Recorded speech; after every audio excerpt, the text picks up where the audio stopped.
Primero que nada, ¿alguna duda de lo que hemos visto?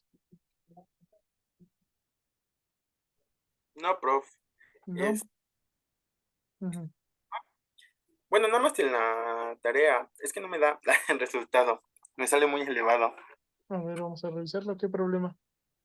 El segundo. El segundo, a ver, déjame revisar. Sí. Cursos, ¿verdad? Cursos que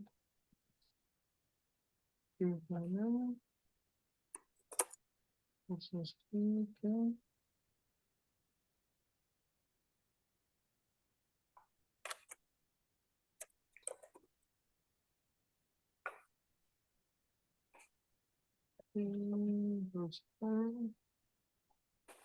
vamos a ver la tarea uno. Déjame la reviso. Visualizar. Pues el primero es una mezcla de arena y hay que sacar el CP, ¿no? De la Ajá. mezcla. Ajá. Bueno, ese ya. Y luego dice un aceite combustible tiene una composición de 87,5% carbono y 12,5% hidrógeno. Y produce 4,000, bueno, 44,100 kilojoules cuando un kilogramo del mismo se quema. ¿Sí es esa? Ah, es que, bueno, es literalmente, es la de bueno, la tarea 2, la de balanzas macroscópicos de energía térmica. Ah, es La unidad. Ajá. la siguiente, ok. Entonces, entonces tarea 2, balances macroscópicos.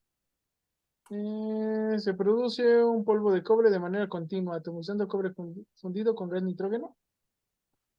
Ajá. Y la primera es cuál es el flujo volumínico de nitrógeno.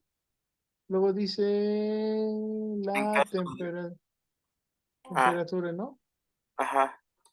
Temperatura final del cobre. Ok, ok, ok, ok. Entonces déjame ver. Déjame lo copio. Porque tiene que ir en orden. Vamos a ver.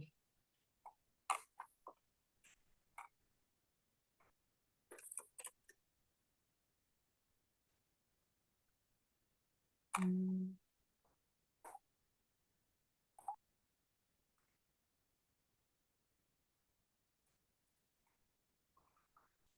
mm,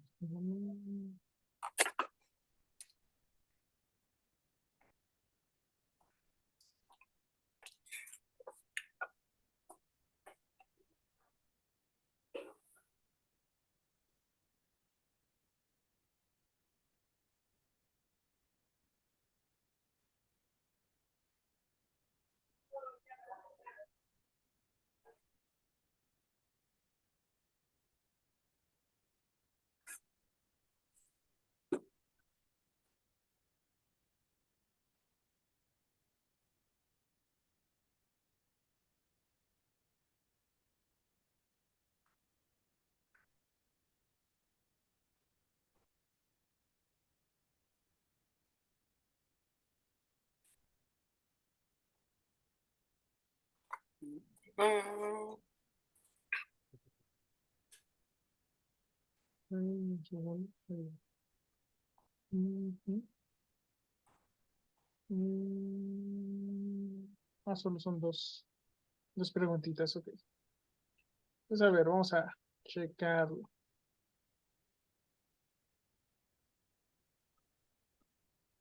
A ver dónde está. Miren. Ok. Pues ahorita no hemos hecho ningún problema de balance de energía, pero ya sabemos en qué se fundamenta, que es en la ley de Hess. ujú. Espérenme porque está muy alejado. Entonces vamos a revisar rápidamente el problema. Pues a ver, lo que dice es, se produce polvo de cobre de manera continua, atomizando cobre fundido con gas nitrógeno, para evitar pérdidas por oxidación. El cobre fundido es distribuido por un sistema que controla el flujo del mismo mediante la altura de cobre que presenta un depósito distribuidor. En el proceso esto implica una oscilación en el flujo másico de cobre de entre 25 y 35 kilogramos por minuto. Al ingresar a la cámara de atomización, el cobre se encuentra a 1300 grados centígrados y abandona la misma a 120 grados centígrados. Por otra parte, el nitrógeno ingresa a 25 y sale a 85 grados centígrados, por sobre la temperatura a la que abandona el cobre la cámara. El sistema presenta pérdidas de calor de 400 kilojoules por minuto. Y bueno, este es el sistema. Entonces tenemos un distribuidor, que es una artesa que contiene cobre. Aquí se va agregando continuamente cobre fundido y eso controla el flujo de cobre que va a salir por aquí, ¿no? Ahora, como es una artesa, pues hay que irle vaciando ollas, entonces esto oscila un poquito entre dos límites, de tal manera que el cobre nunca se solidifica aquí adentro y el flujo permanece relativamente constante. Dice que va a variar entre 25 y 35 kilogramos por minuto. Pues hasta ahí es esa parte. Luego, aquí en la cámara de atomización, lo que va a pasar es que le impactamos nitrógeno a ese chorro de cobre líquido y eso va a producir una serie de partículas. Esas partículas pues van a salir despedidas por el efecto del nitrógeno y se van a solidificar, ¿no? Se enfrían. Entonces al momento de enfriarse hay un intercambio de calor con el nitrógeno sale a una temperatura más elevada y el polvo de cobre sale más frío, ¿no? Y bueno, esto se va acumulando y de esa manera ya tenemos un polvo de cobre que nos puede servir para muchas cosas, ¿no? Hacer recubrimientos, piezas por metalurgia de polvos. Podría usarse para ajustar balance de carga y hacer aleaciones. Inclusive para generar algún material compuesto, pues nos puede servir el polvo de cobre, ¿no? Eh, ¿Hasta aquí alguna duda de esta parte? No. Ok. Luego dice, ¿cuál es el flujo volumínico de nitrógeno que se requiere para mantener las condiciones de operación? Si el flujo másico de cobre es D, aquí este varía. Entonces aquí le vamos a poner X. ¿Ok? Entonces X kilogramos por minuto. Y varía entre 25 y 35. Considera una presión de operación de una atmósfera y una temperatura de 25 grados centígrados. De la respuesta en metros cúbicos por minuto. Aquí están los datos, ¿no? De la lambda de fusión del cobre, la lambda de fusión de la temperatura de fusión del cobre, y vienen las capacidades caloríficas, tanto del nitrógeno como del cobre sólido y el cobre líquido. Y luego viene esta segunda pregunta, pero esa ahorita la vamos a ver. Entonces tenemos esa, ¿no? Aquí le vamos a poner pregunta 1. Entonces, a ver, nosotros de momento no hemos hecho ningún balance de energía, ¿ok? Entonces, tenemos que, este sería como nuestro primer ejemplo, no es lo ideal que sea el de tarea, pero pues tienen dudas, entonces vamos a intentar resolverla. No vamos a hacer los cálculos tan a detalle y luego vamos a hacemos un ejemplo. Y si quieren el miércoles, este, revisamos si siguen teniendo dudas y no les da, ¿no? Entonces vamos a plantearlo nada más y ahorita lo revisamos. Lo primero, pues, es que el balance de energía y el balance de materia están entrelazados. Entonces, uno depende del otro. El balance de materia en este caso es muy, muy sencillo, pero de todas maneras, pues lo vamos a poner. Y lo vamos a poner porque eso nos va a ayudar a establecer nuestro balance de energía. Entonces, aquí en este caso tenemos em, nuestro proceso, le vamos a llamar, ¿sí? Vamos a llamar producción o bueno, atomización de cobre. De, de cobre. Entonces este va a ser nuestro proceso. Y vamos a ponerlo grises. Ahora, al proceso, lo que va a entrar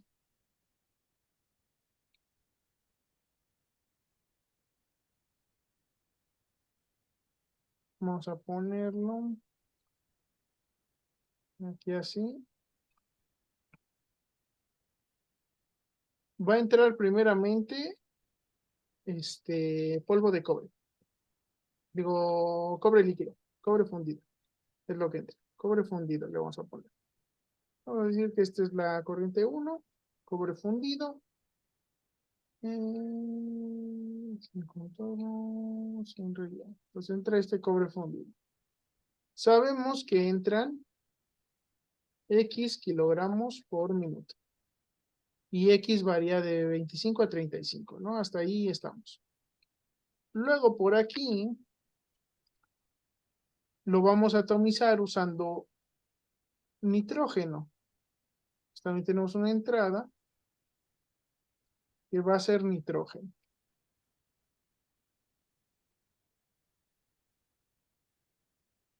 Entonces este va a ser N2 y le vamos a poner frío. Y de aquí no sabemos el flujo másico tampoco, ¿no? Dice que cuál es el flujo volumítico de nitrógeno que necesitamos para mantener el sistema operado, pero no sabemos, no tenemos idea de cuánto es, entonces vamos a dejarle que van a ser Y, por ejemplo. Y, estos son X y esos son Y. Y esto lo vamos a medir en metros cúbicos.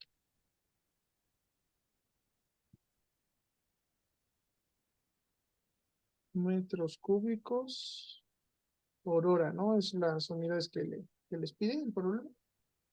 No, metros cúbicos por minuto. Por minuto.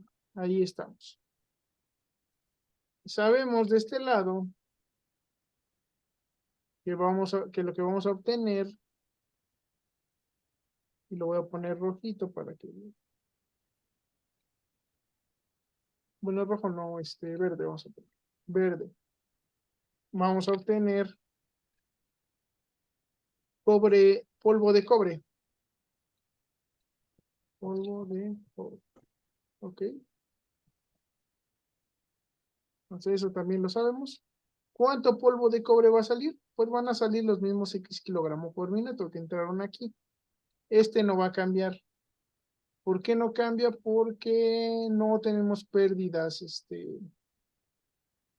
por reacción química. No estamos considerando ninguna pérdida por reacción química. Pues va a entrar el mismo flujo másico, va a salir el mismo. No va a haber, no vamos a considerar que hay alguna reacción. Y también va a salir el nitrógeno, pero caliente. Pues también es una de las razones por las cuales usar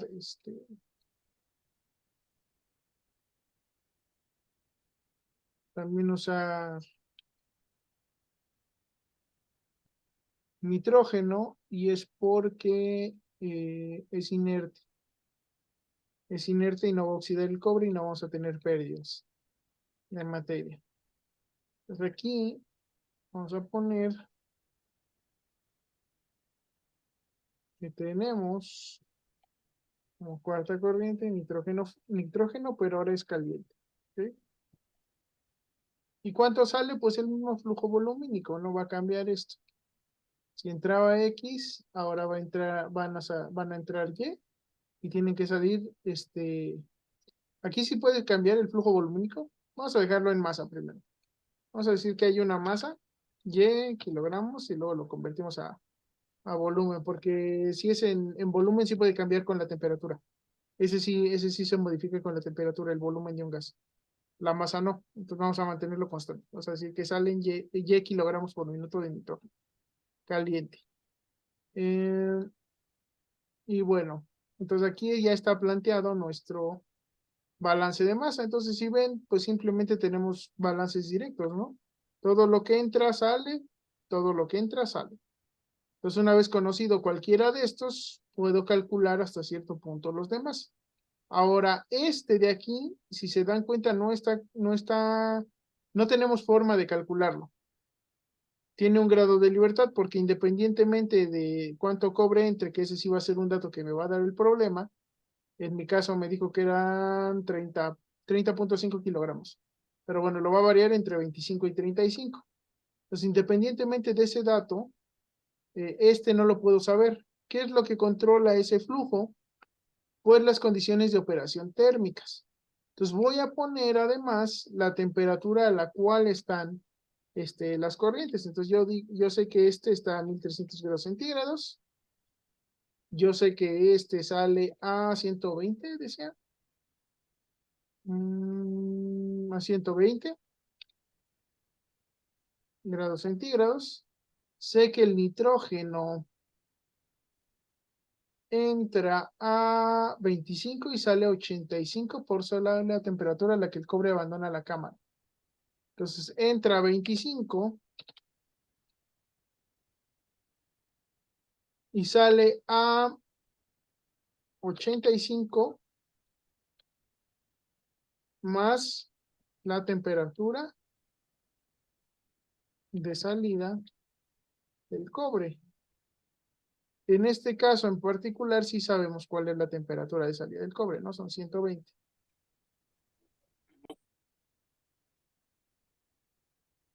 Entonces en realidad esto sale a 85 más 120 a 205 grados centígrados, ¿no? Esto pues sería interesante si vamos a variar las condiciones para que esto salga a diferente temperatura. Pero bueno, en este caso sí la conocemos. Pues ya tenemos nuestro esquema. Solo nos falta definir fronteras.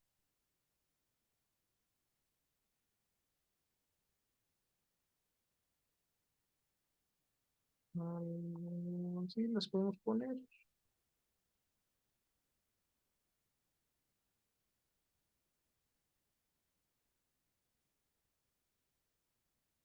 Ahí está. Pues ya sabemos todo lo que entra y todo lo que sale. Esta flechita no la posee.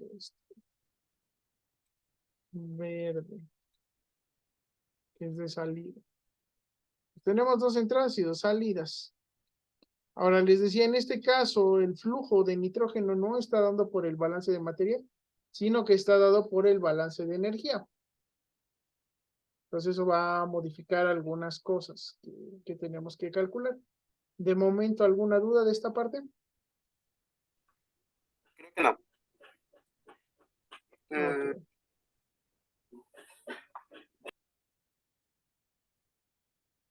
¿todo bien? Este es 3. sí, todo bien, todo bien. Entonces son 4 salidas. Bueno, 4 sistemas de ecuación para calcular. Es que ya nada más hice 3. O sea, no consideré el No, de polvo. hecho, aquí en este caso, el balance mira, las ecuaciones de balance de materia, O sea, es que, por este, ejemplo, bueno, en es que, este, bueno, ahorita le puedo mandar un Word sí, con mis sí, cálculos. sí, sí. Ok, ok. El balance general sería, aquí no hay reacción química, entonces nada más es entradas y salidas. Entonces sería la masa son flujos. Entonces, flujo másico de 1. Entonces hay que ponerles un puntito. Flujo másico de 1. Entonces el balance general es el flujo másico de 1 más el flujo másico de 2 menos el flujo másico de 3 menos el flujo másico de 4 igual con 0. O sea, esta ecuación de balance de materia, pues no me dice nada. Puedo sustituir el de 1 y el de 3 que son iguales, porque no reaccionan, y entonces el de 1 menos el de 3 pues se elimina, ¿no? Entonces el flujo másico de 2 es igual al flujo másico de 4. Ujú. Ahora, de este segundo, como conozco este dato, del cobre, entonces el balance de cobre, pues es trivial, no se calcula. Y el del nitrógeno es exactamente igual que nada más que sería el de nitrógeno. Como la masa de esto es solo nitrógeno, entonces podemos quedarnos con esto, que el flujo másico de 2 es igual al flujo másico de 4. Ese sería mi balance de materia. Yo no conozco esto. Necesito saberlo a partir de otra ecuación. ¿Sí? Y esa otra ecuación tiene que ser justamente mi ecuación de balance de energía. Entonces aquí están anclados. Entonces para el balance de energía también tenemos que hacer un esquema. Bueno, se puede hacer un esquema. Ujú. Yo lo recomiendo porque de esa manera pues podemos sacar lo que es la ley de Hess. Entonces es relativamente sencillo plantearlo. Ujú. Entonces lo que hacemos pues es plantear el estado inicial y el estado final del sistema. Entonces el estado inicial son las entradas, es de donde parte nuestro proceso. Entonces de estado inicial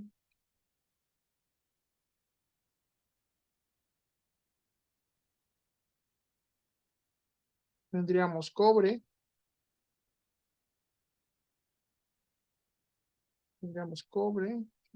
no me dejo escribir ya, cobre, no sé por qué no me dejo escribir. Entonces tendríamos cobre como estado inicial, cobre a 1300 grados centígrados.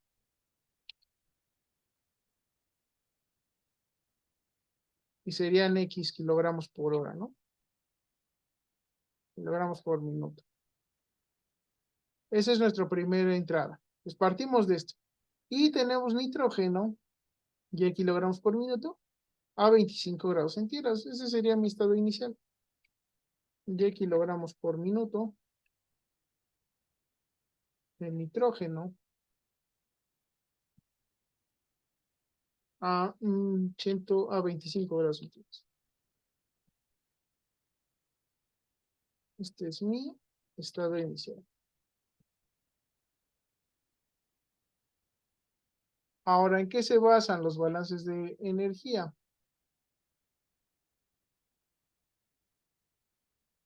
En que tenemos que llegar a un segundo estado,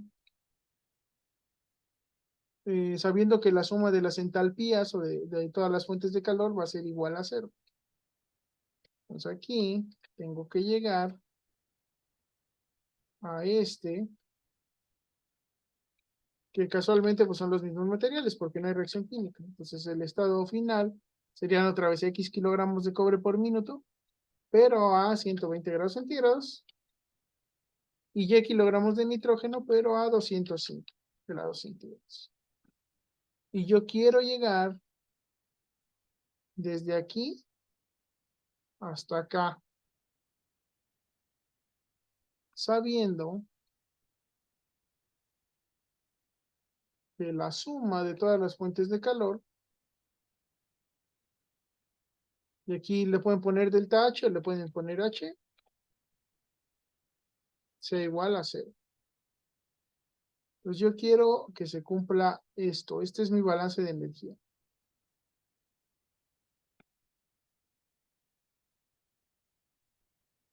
Que la suma de las entalpías tiene que ser igual a cero. ¿Ok? Pasar de aquí a aquí sabiendo esto. Entonces en este caso creo que es adiabático el proceso, dicen. Ah, no, tiene pérdidas de calor. El sistema tiene pérdidas de calor, entonces hay que considerarlas. Entonces, a ver, ¿qué hacemos? Pues bueno, entonces partimos de este y terminamos en este. ¿Cómo llegamos de este a este?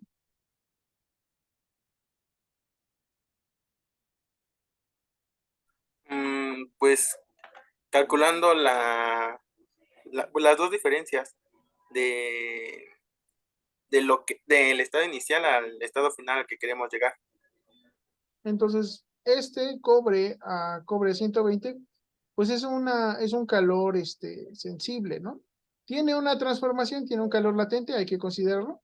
Pero bueno, nosotros lo que queremos para llegar a ese, pues podríamos bajar todo a 25, ¿no? Pues este ya no sería un estado inicial, sería un estado intermedio. Ujú. Entonces de aquí podemos partir calculando las entalpías que necesitamos. Ahora vean que yo la bajé a 25 grados centígrados, no es necesario, puede ser a 120, pero a mí me gusta saber cómo los pasos llevarlo todo a temperatura estándar, porque de esa manera al final pueden calcular como el calor remanente que tiene el sistema con respecto al estado estándar. Y entonces este de aquí le vamos a llamar la entalpía número 1. ¿Ok? Entonces este de aquí va a ser H1 y es un calor sencillo, es un, vamos a ponerle que es enfriar el cobre. Pues le vamos a llamar así. Es el H1 y se trata de enfriar el cobre. Ahí está. Tenemos un primer calor que necesitamos conocer. Luego, yo ya tengo toda 25 y quiero llegar a esta temperatura. Entonces lo que sigue es elevar la temperatura del mismo cobre, ¿no? Porque aquí lo enfría hasta 25. Les digo, lo pueden enfriar a 120 y no van a tener ningún problema. Pero a mí me gusta enfriarlo hasta temperatura estándar, a 25 grados centígrados, para calcular la diferencia de calor eh, que se tiene. Entonces aquí después calentamos ese mismo cobre y llevamos a 120. Entonces ese sería H2.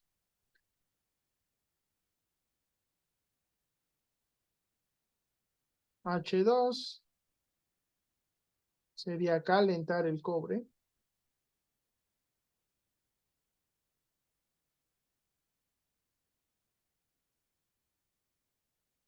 Luego,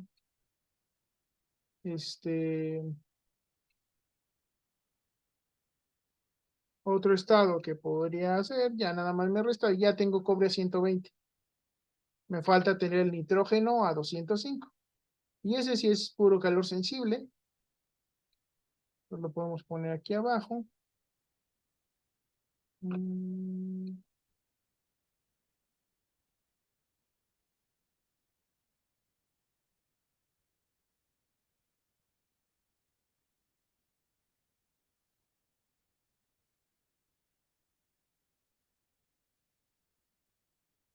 Ahí está. Y aquí haríamos el H3, que sería calentar el nitrógeno. Sería este de aquí. H3, calentar el nitrógeno. H3. Esto va un poquito más por acá. Aquí también, un poquito más por acá. Ahí está. Y solo nos faltaría una fuente de calor, que en este caso son las pérdidas. Siempre que haya pérdidas de calor, pues hay que considerarla como una entalpía adicional. Ujú.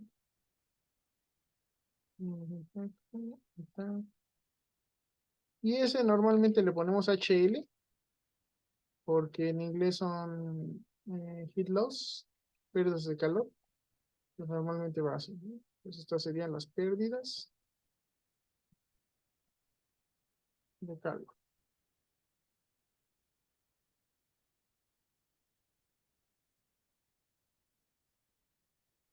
¿Sí? Pues ya con las pérdidas de calor yo llego aquí. Pues vean que planteé así varios calores para calcular cuál sería mi cambio en entalpía. Porque yo sé que para hacer mi balance lo único que tengo que hacer es que la suma sea igual a cero. ¿Hasta aquí tienen alguna duda? No, no, creo que ya más o menos vi por qué me perdí. Ok, entonces esto es para el primero. Entonces, ¿cómo sería el calor 1?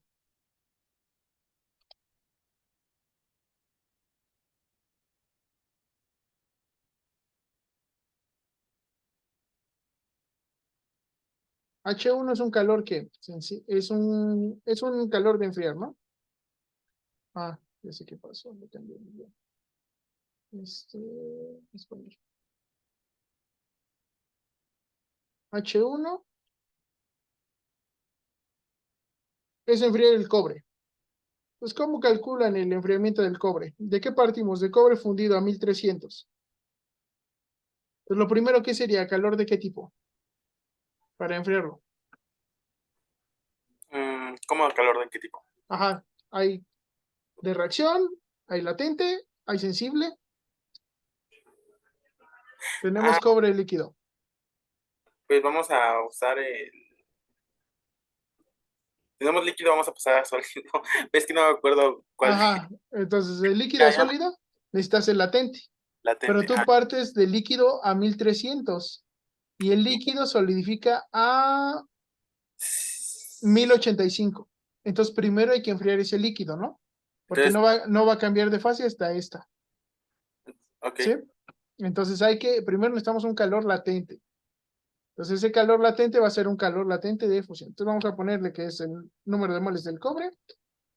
Este, en este caso es un flujo porque es continuo el proceso. Entonces va a ser el número de moles de cobre y lo vamos a multiplicar por varias cosas. ¿Dónde están? Está aquí. Entonces va a ser primero un calor latente. Digo, un calor sensible. Va a ser un calor sensible. Entonces lo primero que tenemos que hacer es integrar desde 1300 más 273 porque tiene que estar en Kelvin, hasta 1085 más 273 que es la temperatura de fusión.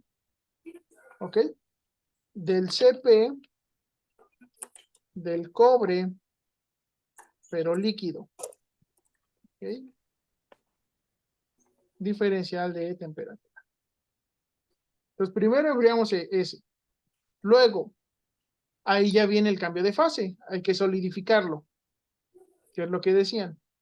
Entonces, para eso tenemos que considerar la lambda de solidificación, que va a ser el inverso de la lambda de fusión. Entonces, lo que nosotros tenemos aquí es la lambda de fusión. Entonces, va a ser el negativo para hacer la solidificación. Le vamos a poner menos la lambda de solidificación, de fusión. Vamos a ponerle fusión del cobre. ¿Ok? Entonces es negativa porque es la de solidificación. ¿Ok? Entonces tengan cuidado nada más. Más, y ahora sí, vamos a poner un calor sensible otra vez porque tenemos que enfriarlo hasta 25. Entonces nos falta el calor sensible desde 1085 hasta 25.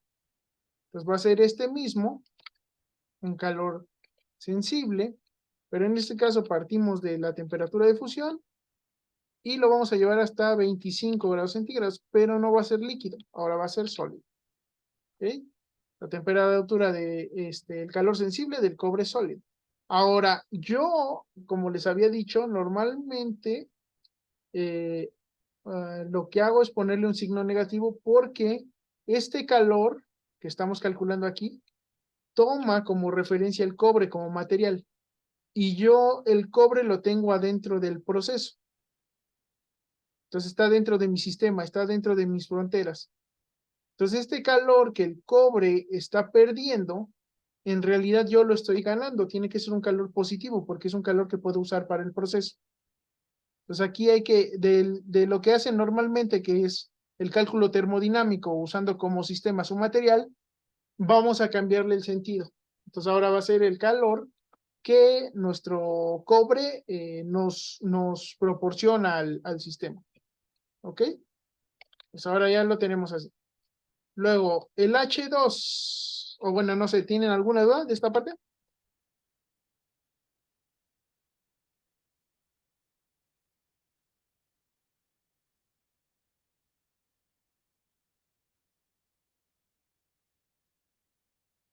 ¿O sí se entiende de momento? Creo que sí se entiende. Ok, entonces nada más acuérdense de ponerle el negativo. Ya conforme lo vayan haciendo se van a ir dando cuenta. Esto, cuando vean los números, se van a ir dando cuenta por qué. Ahora, el H2 es otra vez el cobre, pero en este caso lo vamos a calentar. Entonces simplemente pues es sólido, no va a llegar a la temperatura de fusión y va a partir de 25 hasta 120 grados centígrados. Pues H2 es muy sencillito, solo es un calor sensible del cobre. Y H3 también es algo sencillito. Ujú.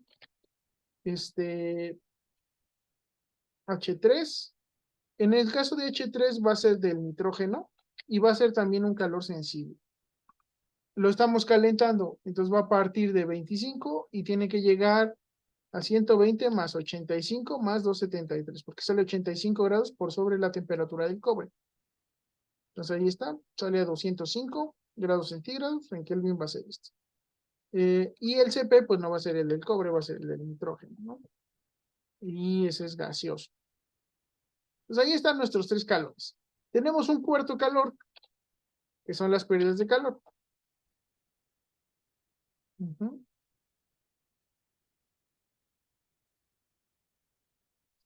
Las pérdidas de calor que son 400 kilojoules por minuto. Entonces, estas son pérdidas, son negativas, menos 400 kilojoules por minuto. Elimines una función. Entonces ahí está. Tenemos todos estos. El balance de energía es. Y entonces simplemente va a ser la suma de todas las entalpías igual a cero. Esto que nosotros planteamos desde el principio. Que en este caso sería H1 más H2 más H3 más HL. ¿Ok? Este era L, no 4. Son las pérdidas de calor. Entonces yo simplemente pues calculo estos y voy a resolver. Ahora de aquí yo conozco todo. Vamos a desarrollar. Yo conozco todo porque, por ejemplo, para H1, a mí me dan perfectamente todos los datos. Entonces yo sé el número de moles porque tengo la masa y lo puedo calcular. Sé el flujo molar porque tengo el flujo másico, puedo calcularlo. Sé las temperaturas límites, me sé el CP, me sé la lambda de fusión, todo me lo sé. Del H2, lo mismo. También conozco el flujo molar porque tengo el másico, que es un dato que me van a dar, y tengo el CP del sólido y los límites de integración. Ahí no voy a tener ningún problema. El H3. Entonces el H3 sí tengo un problemilla por ahí porque tengo estos límites de temperatura, me sé el CP, pero no lo sé. ¿Ok? Son estos 10 kilogramos por minuto, pasado a mol, claro. No lo conozco. Y las pérdidas de calor sí las tengo, aquí nada más lo único que tienen que tener cuidado es que tengan las mismas unidades. ¿Ok? Pues ahí tienen que tener cuidado que lo que calculen aquí, esto hay que convertirlo a las unidades correspondientes. Ya saben hacer conversiones. Pues no van a tener ningún problema. ¿Qué es lo que tengo aquí entonces? Una ecuación con una sola incógnita. Entonces, a partir de esta, yo voy a obtener este valor. ¿Ok? Ok, ok. No tengo. No. Pues aquí me falta esto. Ya no sé cuánto vale, pero de esta ecuación lo voy a obtener. Entonces, dudas hasta aquí. No. No. Ok, no tenemos dudas. Ahora, el segundo dice, la pregunta 2. ¿Dónde la dejé? No la copié, creo. Ah, no sé. La pregunta 2. La pregunta 1 les va a permitir saber eso. Pregunta 2. En caso de que el flujo de nitrógeno permaneciera en 99.95, bueno, y esto después lo convierten a volumínico, ¿no? O sea, ya eso ya no debería causarles ningún problema, ¿no? Entonces, en caso de que permaneciera en este valor en condiciones normales, que es el flujo promedio para los límites de operación del sistema, ¿cuál es la temperatura final del cobre si el flujo másico del mismo es X? De la respuesta en grados centígrados. Entonces, pues vamos a hacer básicamente lo mismo. Entonces, desde aquí, ¿no? Voy a copiar todo y lo vamos a ir adaptando. Entonces aquí. Bueno, vamos paso por paso. Para que no haya problema. Entonces aquí lo copio. Entonces en este caso, en el caso de la pregunta 2, Entonces, yo sí conozco cuál es el flujo de nitrógeno. Ajá, 99.95 metros cúbicos. Entonces, yo este sí lo conozco.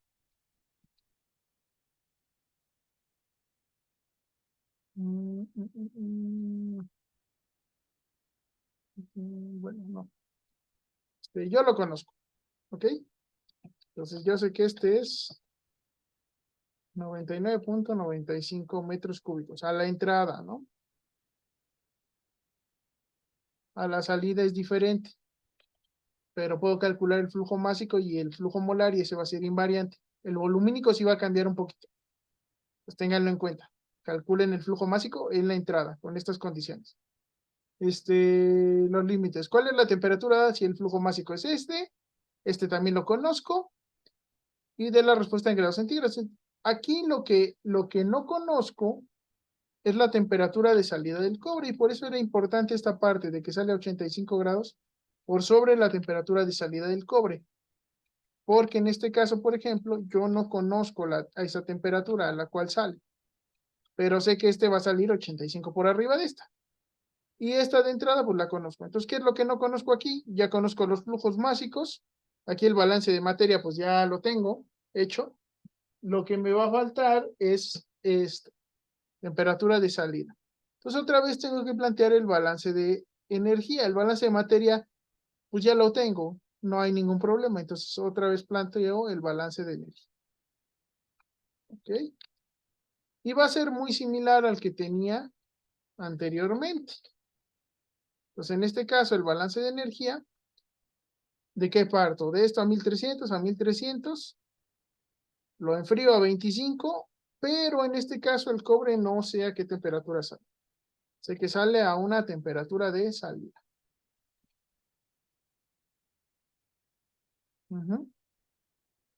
Que es lo que yo deseo. Pues aquí en lugar de 120 sale a una temperatura de salida. Y el nitrógeno, pues no va a salir a 205, va a salir a la temperatura de salida del cobre, más 85 grados centígrados. Voy a hacer un poquito más largo para que quepa. Entonces aquí lo mismo. Entonces cuando lo caliento, pues no lo caliento hasta allá, lo caliento hasta esto. Temperatura de salida más 85. Ahí está. Entonces el planteamiento es prácticamente el mismo. Enfrío el cobre a 25, caliento a temperatura de salida, caliento los gases. De hecho, este no está a 120, está a temperatura de salida.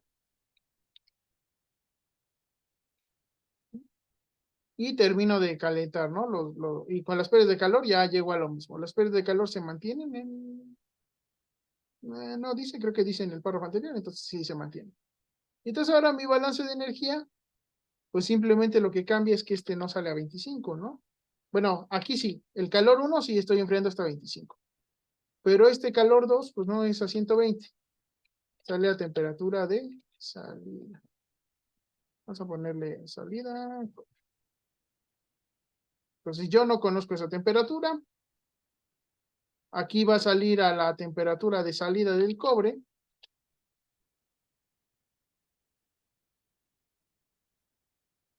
Más 85. Pérdidas pues se mantienen. Entonces mi balance pues va a ser básicamente igual.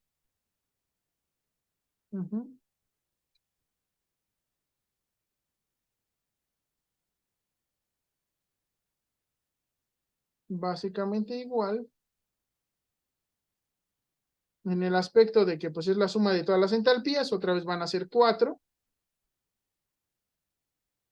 Pero aquí cambia. Aquí lo que va a ser temperatura de salida. Hay que hacer la integral a manita para que lo dejen como una variable. Este va a ser temperatura de salida.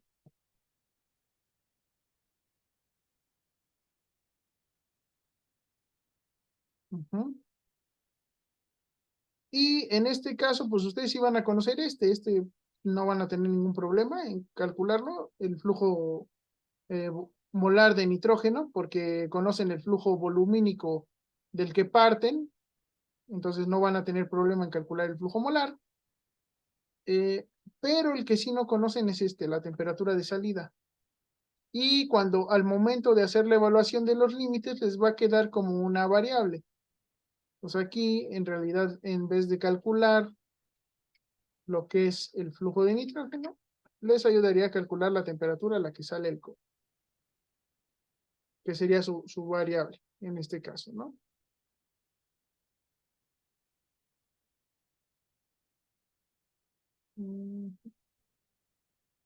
Sí, les puse la nota, ¿no? Que es la del cobre más esto. Entonces ahí está. ¿Tienen alguna duda?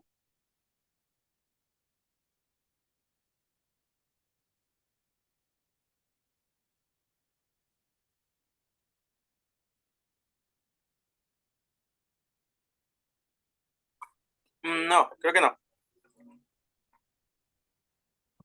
Ok. ¿Todos de acuerdo? Entonces les voy a mandar para que lo tengan. No, nada más es para que sea una guía. Ya si tienen dudas el miércoles, intenten terminarlo. Simplemente es que aquí sustituyan, ¿no? Los CPs, el lambda, que vayan haciendo los cálculos. Si tienen dudas el miércoles, pues lo volvemos a checar, ¿sabes? Sí, sí. Se los manda al ratito. Gracias. Creo que ya, más o menos. Me vi ya en que andaba mal. Ok. Entonces, a ver. Vamos a ver entonces un ejemplo de balance. ¿Ninguna otra duda antes de continuar?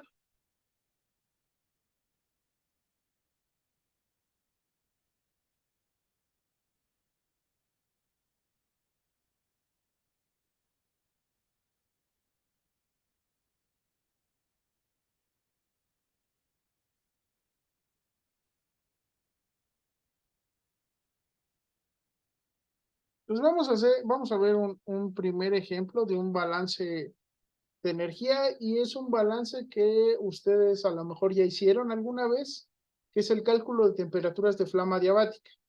Es un balance muy sencillito. Si se fijan en la tarea, de hecho tienen un problema que tiene una temperatura de flama diabática. No me acuerdo si adiabática o con pérdidas, creo que sí es adiabática. Eh, pues de hecho es este, ¿no? Este es el balance más sencillo que pudieran llegar a encontrarse, ¿no?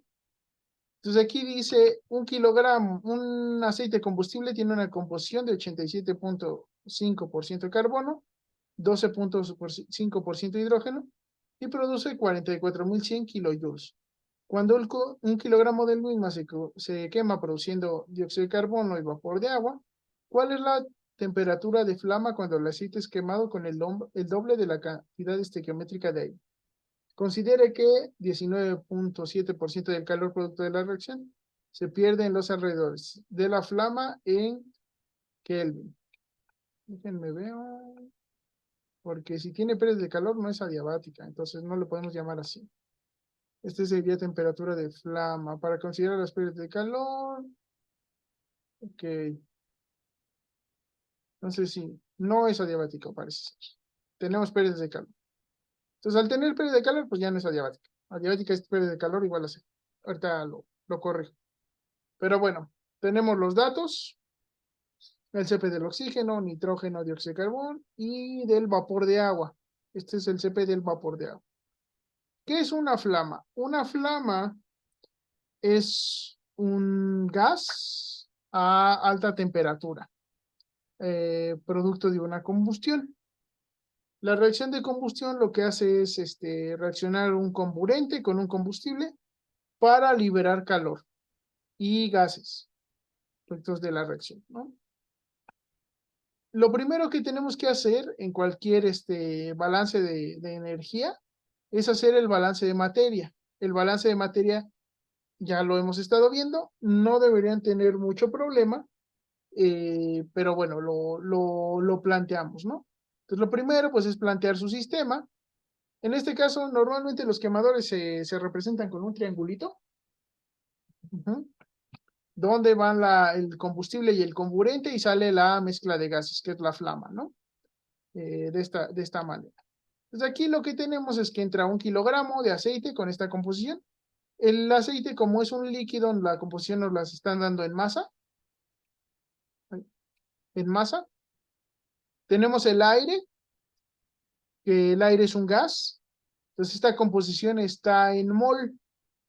Hay que tener cuidado con eso. Esta está en mol y dice que entre el 200% de la cantidad estequiométrica de aire. ¿Cuál es el único gas que reacciona? El oxígeno. Entonces tiene que ser el 200% con respecto al oxígeno requerido por el combustible para llevar a cabo el 100% de la reacción. Cuando tienen un hidrocarburo, lo ideal es conocer la composición química, pero si tienen una mezcla de composición desconocida y únicamente saben, por ejemplo, esto, la cantidad de carbono y la cantidad de hidrógeno, esto al final es una mezcla de varios hidrocarburos que te dan esta composición. No es un solo hidrocarburo. Entonces lo que hacemos pues es plantear una reacción sencilla, que es que el carbono va a reaccionar con el oxígeno para formar dióxido de carbono y el hidrógeno va a reaccionar con el oxígeno para formar vapor de agua. No siempre es la estequiometría de reacción correcta. Hay muchas reacciones de combustión que son muy complejas y por lo tanto tienen pasos intermedios, tienen diferente cinética, diferente termodinámica, entonces el equilibrio llegan a otros productos. Pero en principio, pues, si lo plantean de esta manera, es una buena aproximación. Y en la mezcla de gases de la flama, pues vamos a tener oxígeno remanente porque le metimos un exceso. Vamos a tener nitrógeno porque el nitrógeno no está reaccionando. Aquí a veces cuando la flama está muy caliente forma óxidos de nitrógeno. Los óxidos de nitrógeno son muy contaminantes, son muy tóxicos y normalmente no queremos producirlos. Entonces, casi siempre se tiene que controlar esa temperatura de flama para que no tengamos óxidos de nitrógeno. También si tenemos algún contaminante como azufre dentro de nuestro combustible, pues tenemos dióxido de azufre que hay que considerarlo, ¿no? En este caso, pues es el más sencillo de los casos donde únicamente nos va a quedar oxígeno remanente y el nitrógeno sin reaccionar. Y vamos a tener los gases productos de la combustión, que es el CO2 y el agua. El hecho de que tengamos un exceso de oxígeno es para asegurarnos que se queme la totalidad del aceite. ¿Okay? Que tengamos prácticamente una combustión perfecta y que aquí no salga carbono ni hidrógeno. Entonces este sería el planteamiento de mi balance. Ahora aquí pues como hay reacción química y tengo gases aquí, gases acá, pues lo que más me conviene es trabajar en mol. Entonces, bueno, estos 875 gramos de carbono, que es el 85.5 de un kilogramo, pues lo convierto a mol de carbono y los 125 gramos de hidrógeno a moles de hidrógeno. Calculo los términos fuente. Aquí adentro hay términos fuente debido a las reacciones. Entonces, bueno, sé que la primera reacción con el carbono va a requerir 72.9167 moles de oxígeno, que la segunda reacción del oxígeno con el hidrógeno me va a requerir 31.25 mol de oxígeno. Y bueno, sé que se va a producir 72.9167 mol de dióxido de carbono a partir de la reacción con el carbono y que se van a producir 62.5 mol de vapor de agua, producto de la reacción con el hidrógeno. Entonces, estos serían mis términos fuente. El oxígeno requerido total, pues es la suma de estos dos. 104.1667. Es el que requerimos. Por lo tanto, si necesitamos el 200% del oxígeno requerido, pues cada mol de oxígeno requerido debería ser 2 mol de oxígeno en el aire. Entonces calculamos los moles de oxígeno en el aire y con esos moles de oxígeno en el aire podemos calcular los moles de nitrógeno para calcular el flujo de aire total, ¿no? Que sería la suma de estos dos. ¿Hasta aquí alguna duda? No, ninguna. Ninguna. Todavía está sencillito. Luego, a la salida, pues es relativamente sencillo obtener los gases producto de la combustión. ¿Qué va a salir a la salida? El término fuente de dióxido de carbono, porque no entra, solo sale aquí, entonces todo el término fuente pues es el mismo flujo de salida. El del vapor de agua es lo mismo, no entra, solo sale aquí, entonces todo el término fuente de vapor de agua va a salir. El nitrógeno entra y como entra sale, entonces todo el nitrógeno que metamos va a salir por acá. Y el oxígeno, pues entra por aquí reacciona una parte y aquí sale. Entonces sabemos que este va a ser el de entrada menos el requerido igual al de salida.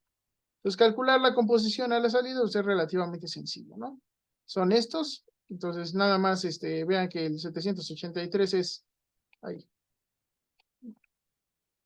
El 783 es este que metimos como aire, el 104 son los 208 que metimos menos los 104 requeridos, y estos son los términos fuente de dióxido de carbono y vapor de agua que ya habíamos calculado. Pues ya tenemos la composición de los gases de salida y con eso terminamos nuestro balance de materia. ¿Hasta ahí alguna duda?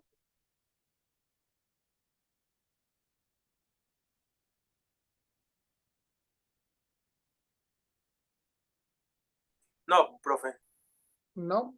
Ahora, la temperatura de flama es un balance de energía muy sencillo en el cual el calor sensible de los gases, producto de la combustión, se iguala al calor de reacción.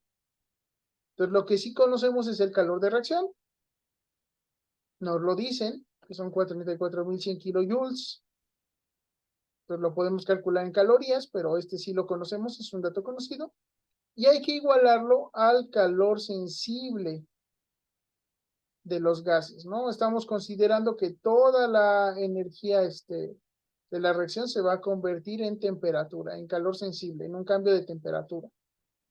Pues bueno, aquí calculé el CP total, que sería el CP de salida. ¿Se acuerdan que había CP de mezcla y CP total? Y el CP total era con número de moles y masa, y el CP de mezcla era con fracciones masa. En este caso usé número de moles, entonces ya al final esta entalpía no la multiplico por el número de moles, porque ya los consideré aquí. Entonces el CP total, pues se va a hacer el número de moles de oxígeno, nitrógeno, dióxido de carbono y vapor de agua multiplicados por sus CPs.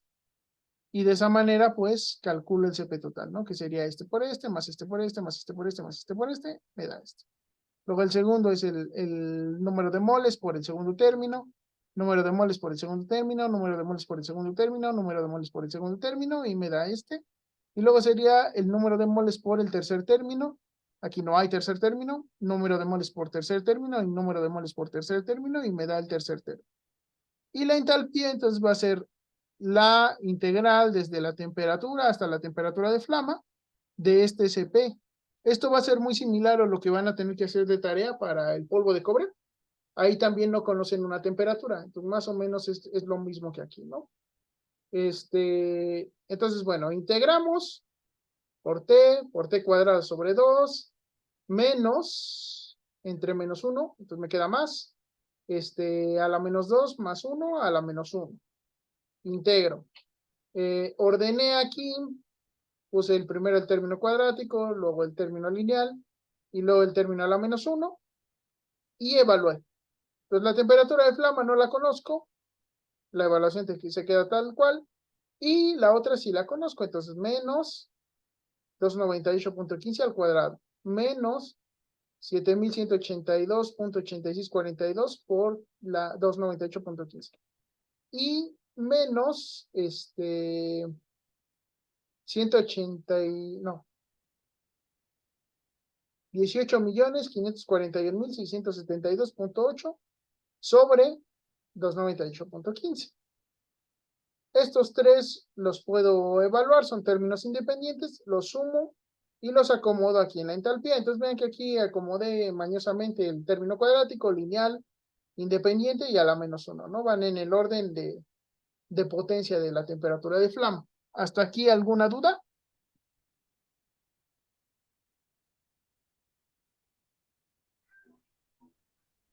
Creo que no. Ok, no hay duda, ¿no? Entonces ahora, en este caso, les decía, no es temperatura de flama diabética, es temperatura de flama porque tiene pérdidas de calor. Las pérdidas de calor se van a considerar negativas. Entonces, en este caso tengo estas pérdidas. Entonces, esto se le va a restar al calor de reacción. Yo ya tenía calculado el calor de reacción, entonces mis Mis pérdidas pues irían restadas a este, ¿no? Que es el 19.7% del calor total. Como mi única fuente de energía es el calor de reacción, por eso lo multipliqué por este mismo. Entonces sería lo mismo que multiplicar el calor de reacción por 0.82, ¿no? 0.83. 0.803, ¿no? Que es el 80.3, sería el calor efectivo, por así decirlo. Pero bueno, en este caso, pues lo hice así, ¿no? No, pues aquí está. 0.83. Ese sería como mi calor efectivo para realizar el proceso, que en este caso es generar la llama, considerando que hay un 19.7% de pérdidas de calor. No sé si tengan una duda de esta parte.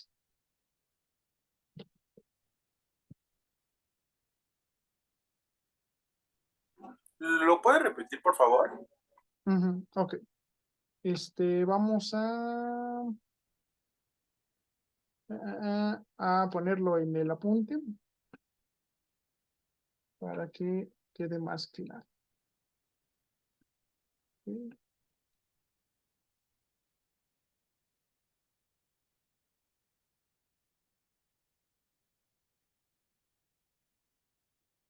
Entonces, vámonos acá y déjenme les presento.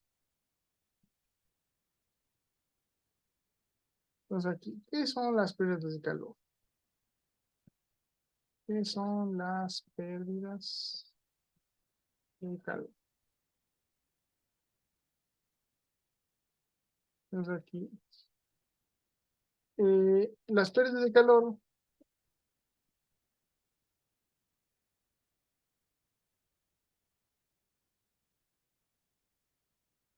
es un porcentaje del calor disponible para el proceso que no se aprovecha en el mismo y se pierde, ya sea transformándose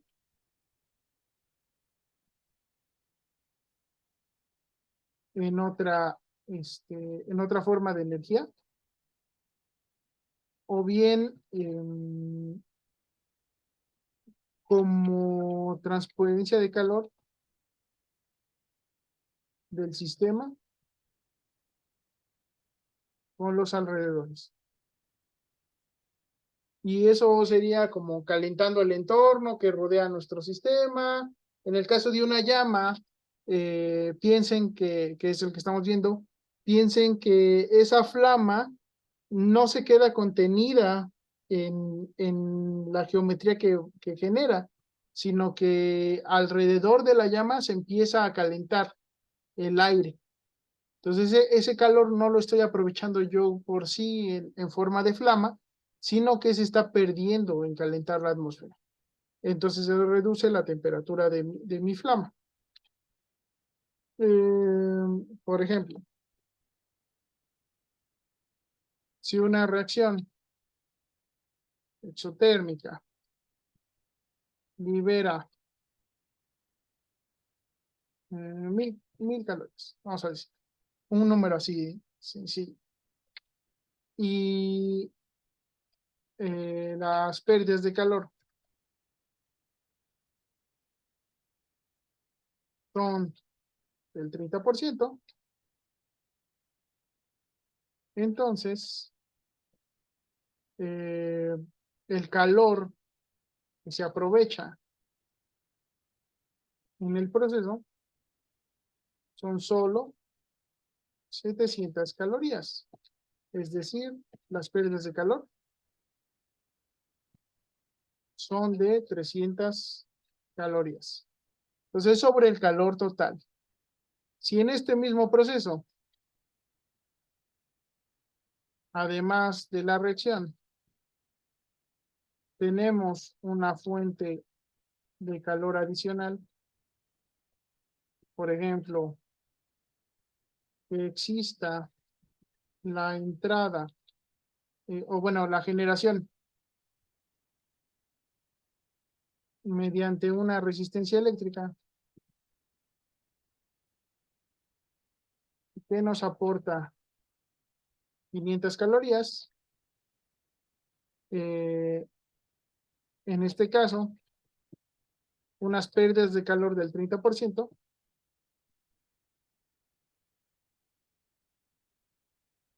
Serían en total, serían 700 más, no, serían 300 más 100, 450 calorías. ¿Por qué? Porque ahora el calor total son 1500. Entonces el 30% de pérdida serían 450 calorías. ¿Sí? ¿Sí se entiende más o menos cómo trabaja de calor?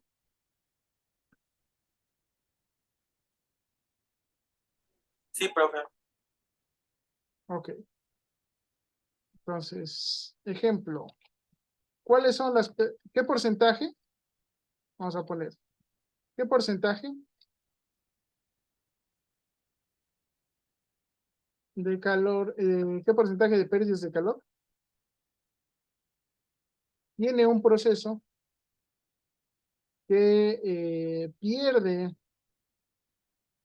567 calorías si el calor de entrada al mismo es de 6750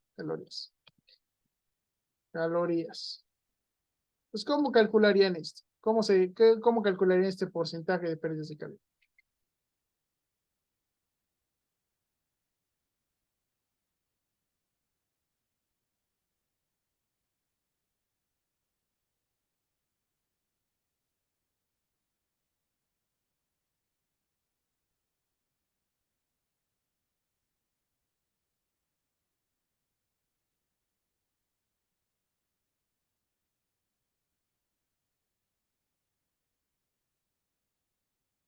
¿Cómo sería? ¿Cómo sería? Si se entiende más o menos el concepto de pérdidas.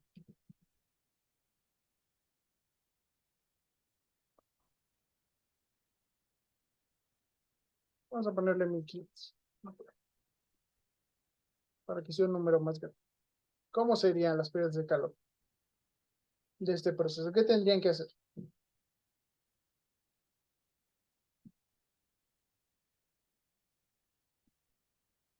Pues ahí, ¿cuál es mi calor disponible para realizar mi proceso?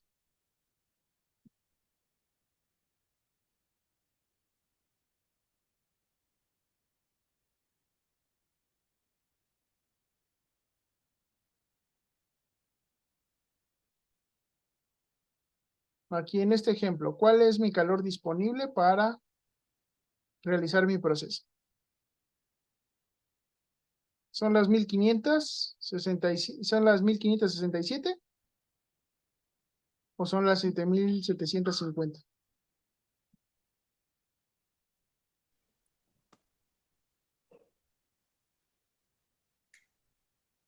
La energía disponible serían los 6750, ¿no? Exactamente. Con Entonces una yo, regla de 3, ujú. A ver, otra vez ese último. bastaría con una regla de 3, tal vez. Es más o menos como una regla de tres. Ujú. Eh, entonces, si yo tengo 6750 de calorías disponibles, que es lo que yo metí, ya sea con reacción química, ya sea con términos fuente, ya sea porque, por ejemplo, metí un gas caliente que tiene mucha temperatura y yo esa temperatura, ese calor sensible lo quiero aprovechar para otra cosa, entonces yo tengo ese calor disponible. Entonces mi porcentaje de pérdidas de calor es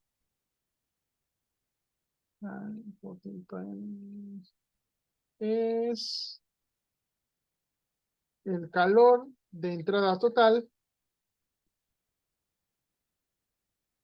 entre el calor perdido. El calor perdido entre el de entrada total y eso lo multiplico por 100%. ¿Sí? Esas serían mis pérdidas de calor. En este caso, pues serían esos 1567 calorías entre 6750 calorías. Entonces aquí, ¿cuántas pérdidas tenemos de calor? Según yo, el 23.2%. 23.2%. Entonces son pérdidas de calor que son relativamente comunes. Más o menos se pierde entre un 25 y un 10%. Lo ideal es que no se perdiera nada, pero bueno, los procesos no son 100% efectivos, ¿no? Térmicamente. Entonces, pues tienen que considerarlo en cuenta. Entonces, hecho este ejemplo, vamos a regresar al otro. Entonces, en el otro,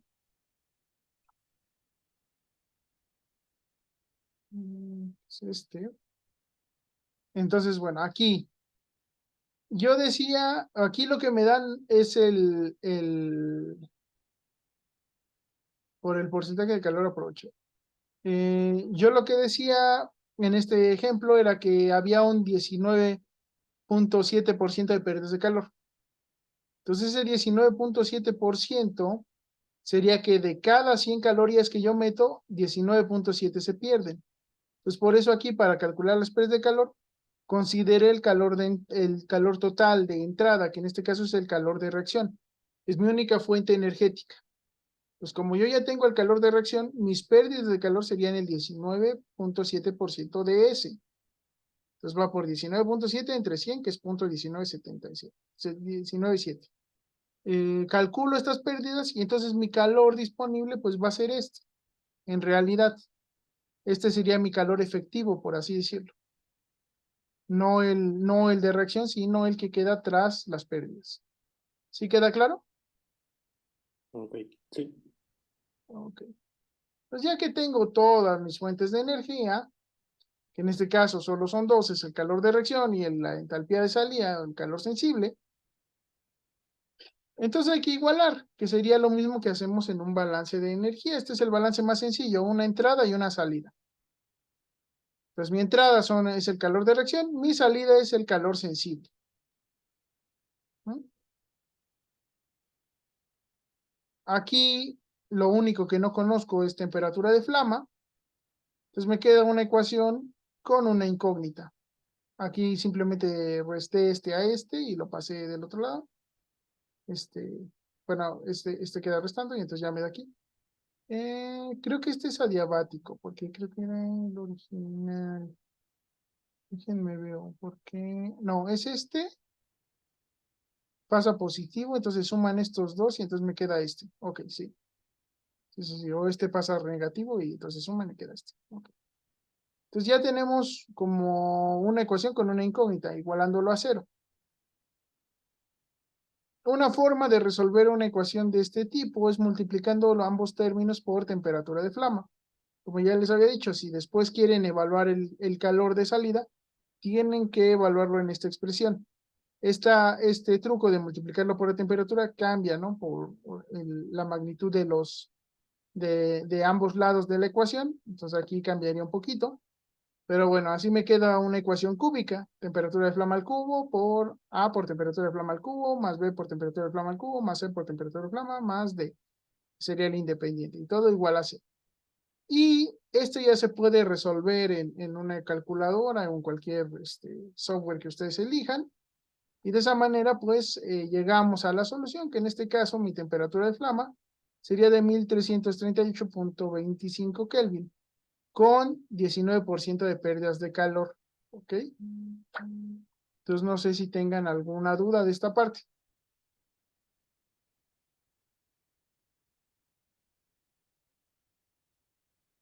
O si se entiende.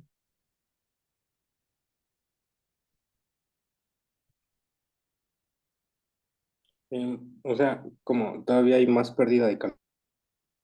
No No, no, entendí. no, no, no, no, no, no. La pérdida de calor ya la consideramos aquí arriba, ¿no? Ah, ok. Entonces aquí esta temperatura que no es adiabática, es con pérdidas de calor, sería esta, la temperatura de flama.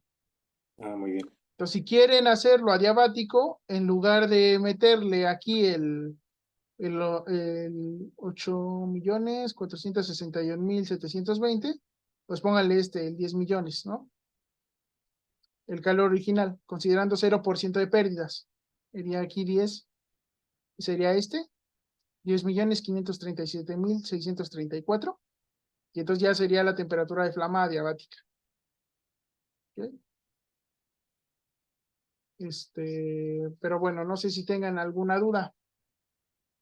¿Cómo creen que es la temperatura de flama? ¿Más alta o más baja?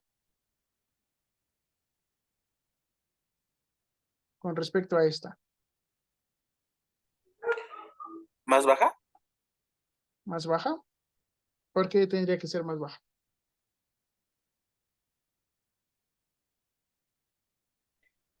No, depende, ¿no? Porque también no, toda la temperatura en la flama no es homogénea, ¿no? Hay por partes. Ajá, Bueno, sí, ciertamente hay una distribución de temperatura y en el centro de la flama va a ser mucho más, caliente que a los alrededores. Pero bueno, en este caso estamos considerando una temperatura como ideal, ¿no? La flama va a estar toda esa temperatura, idealmente. La temperatura sin pérdidas de calor debería ser más alta. ¿Por qué debe ser más alta? Porque vean que aquí partimos de igualar el calor de reacción con el calor sensible. Entonces, si yo tengo más energía disponible, la temperatura que alcanza esta integral debe ser más alta, porque estamos resolviendo para una temperatura mayor. Entonces, debe ser más grande para un sistema diabático que para un sistema con pérdidas de calor. ¿Sale, muchachos? Entonces, de momento, pues, no sé si tengan alguna otra duda. Si no, revisamos la próxima clase algunas cosillas y algunos detalles. Pero no sé, ¿tienen alguna duda antes de que nos vayamos?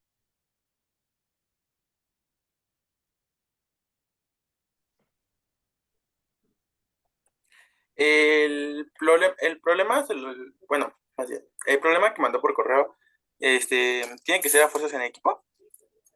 Si quieren, entréguenmelo individual. Sí, no Ok, pasa ok. nada.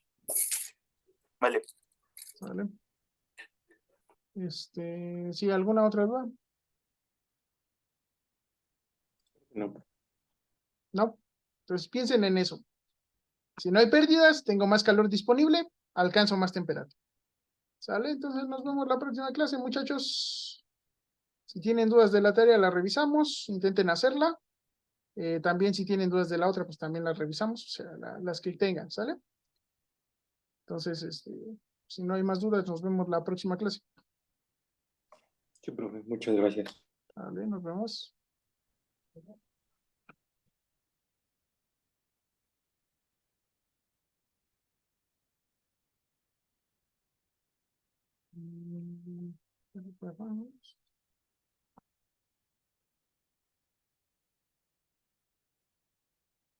Mm, perdón.